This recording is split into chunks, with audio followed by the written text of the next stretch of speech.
Hi guys, it's week 2 of mixed media, yeah! Okay, right off the bat, I've got my little gesso, white gesso, love it, love it, love it. And I also have my matte medium. This is my gluing agent for my paper extravaganza. This week I'm not going to start from scratch, I'm going to use one of my favorites. I will more than likely probably just cut out her head because I have some plans to incorporate her into my mixed media. We'll see where it goes. And that's what I love about mixed media is you can start with one idea and end up completely in a different direction. So I just printed it out and that's what I'm going to use there. I have these. These are actually, I don't know where these came from. They were from, it's a wine company and that's their logo, or was their logo at the time, for Gossamer Bay. And I got a whole bunch of these. So I thought these would be kind of fun to incorporate into my piece. We'll see if it happens. I do plan on using watercolor, so here's some of my watercolor brushes.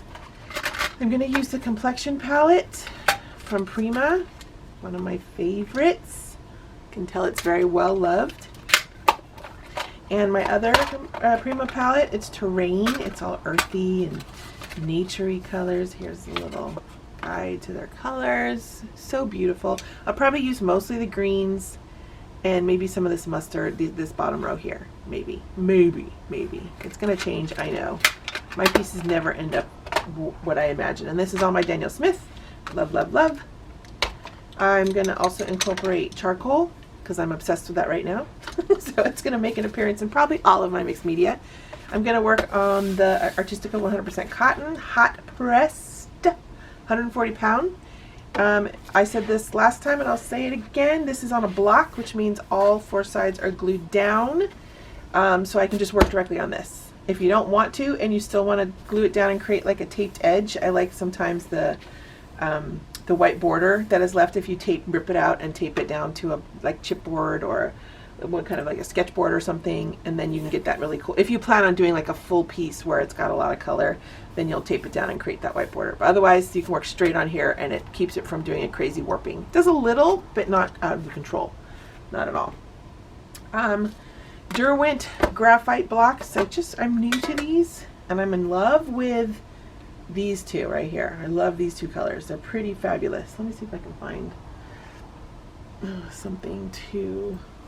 Nope, I don't have anything. I'm an artist and I have no white paper anywhere. Okay, these two, you'll see them in the video. You'll see them in the piece because they're gorgeous. These are more matte. They're all shiny, but for some reason these, like the graphite ones, the dark gray and the medium gray, are super shiny. Not super crazy about that. These tend to stay a little bit more matte, which I like a lot. So those will probably make an appearance.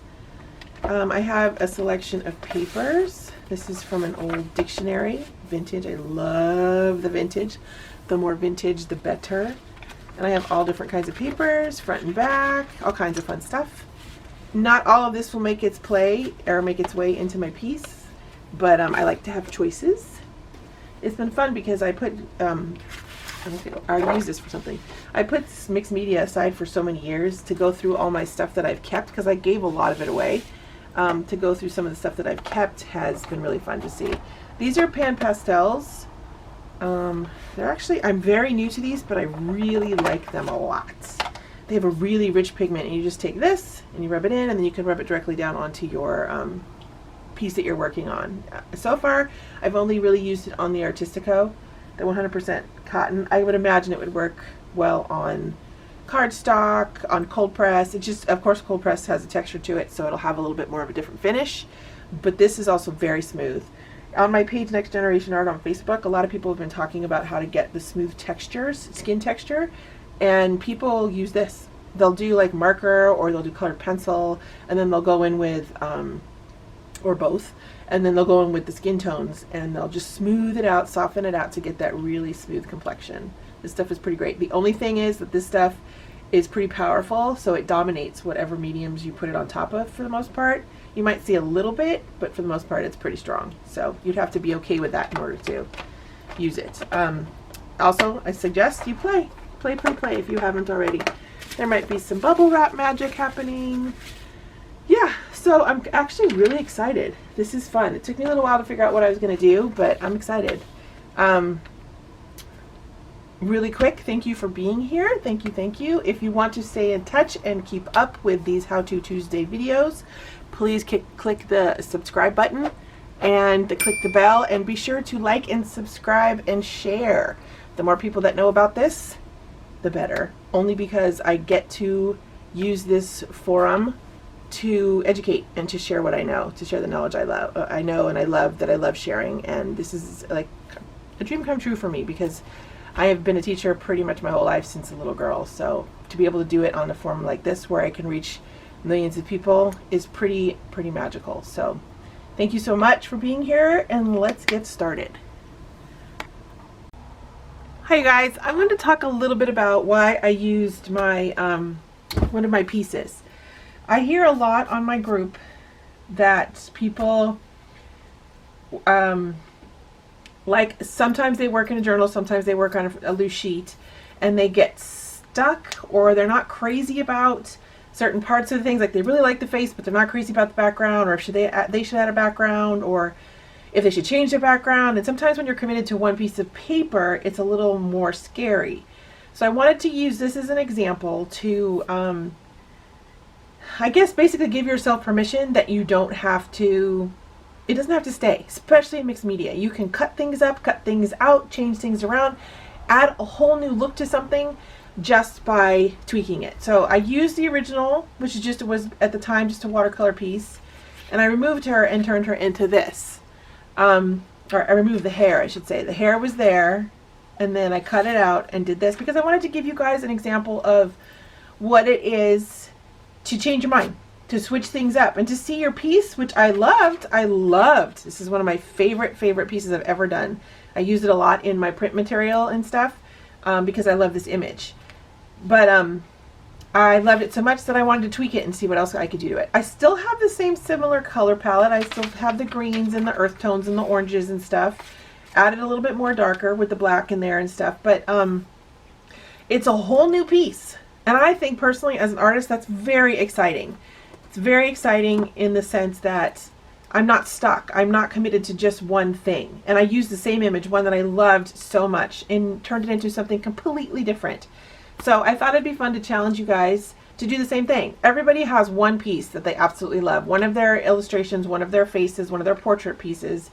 And it can be in any medium, because all I did was make a copy. I just printed it actually. I have it scanned and I just printed it. You can copy it or print it. Just make sure it's a laser printer, laser jet printer, not an inkjet printer, because laser jet won't bleed when you add the glue and whatever extra you add on top of it. So I just thought it was kind of important to tell you guys that. Also, I wanted to tell you that, remember, it's very important. I'm working on the Artistico 100% cotton, 140-pound paper right here. Oops, sorry. You should see the mess that's here right now. I'm working on this. This is a very sturdy paper. It's really good for mixed media and watercolor, and I'm really enjoying it. But you still have to dry in between your layers. And you'll notice that when I do some of the work, I tend to, instead of just slap things down, which is totally fine, that's just not my style, I tend to plan things a little bit more. I pre-pick a bunch of stuff and a bunch of, papers and paint colors, and like I chalk pastels. I didn't include this when I did my little intro with materials, but I used chalk pastels. I'm new into these, that they're Faber-Castell Pit Pastel chalk pencils. I have never used them except when I started doing my mixed media stuff, and they're really cool for bringing up items and pushing down other stuff, so you have a definition like you saw me. Well, you will see me. I've used it through here just to kind of push back the background and bring up the front image that I want. I wanted the focus to be more on her and her hair and that kind of stuff. But when I do something, and you'll see it in the video that I had a whole different hairdo planned for her. I didn't dig it, but I don't just pick up and glue, pick up and glue, pick up and glue. I lay stuff out first before I commit to anything. Because once it's glued down, it's glued down. You can paint over it, and you will have this texture, like whatever texture you've created underneath it, which is totally fine. But I try to be a little bit smarter about it when I do something. And I don't always have success either. That's the cool part about mixed media, is that you can keep changing and changing and changing. And the cool part about this is, if I didn't like this, I just print her again and start over. I mean, it's kind of magical. It's kind of foolproof, and it's a really way to give yourself permission to play and not take the portrait part so seriously, because I think in mixed media, this part and composition and color and layout is just as equally as important as this part. Truly. If you're using a portrait in your piece. If you're not doing anything like this and you're just having this aesthetic, that's it. The composition is just as important. You kind of have to pre-plan a little bit if you want to do something at this caliber. Okay. You'll also see that I laid down a bunch of watercolor first, and you see some of it still in the background. I'm all about the layers, as I've said many, many times. I'm all about the layers. I keep trying to pick this up. It's not, it's glued. Oh, okay, not too bad. All about the layers when I do stuff. So I did lay a bunch of watercolor down first, and I can still see some of it through the background, and not a ton. And I'm okay with that because it still builds depth and layers within my piece, always. So yeah. I just want you guys to have fun. I really had a good time with this. I loved being able to not think about this part and being able to really focus on this part. That was very fun for me. Very, very fun. So you guys have a good time. I just wanted to pop in and say that. Be brave. Remember, it's just paper. It's just glue. It's nothing that's, you know, you're not saving a life. You might be healing a life with yourself within, but you're not, well, actually that's not true. You might be saving yourself too, or somebody else for that matter. A different way though. We're not cutting anybody open. It's just art supplies. So try not to have any stress. Have fun, you guys. Have fun. I love seeing what you guys create. If you have any questions, please put them in the comments of this video, in the section of this video. I will try to remember to include all of the materials that I use, the book pages and stuff and scrapbook stuff. That's on you because I've had this stuff for so long I have no idea where to find most of it anymore. But the material parts like these and the paints and that kind of stuff I can give you. But that's cool though, because everybody has their own stash, their own aesthetic, their own style that they work with. So I'm very excited. I can't wait to see. Please, if you have not, join us over at Next Generation Art on Facebook so that you can share your piece with us. It'd be very exciting. I will include the link for that as well in the description box of this video. Okay, you guys have fun, take care, and thank you for being here. Don't forget to like, subscribe, and share. The more you guys do that, the more I can spread the love with the world out there and making people happy. Bottom line, I want to make people happy. Okay, thank you for being here. Bye.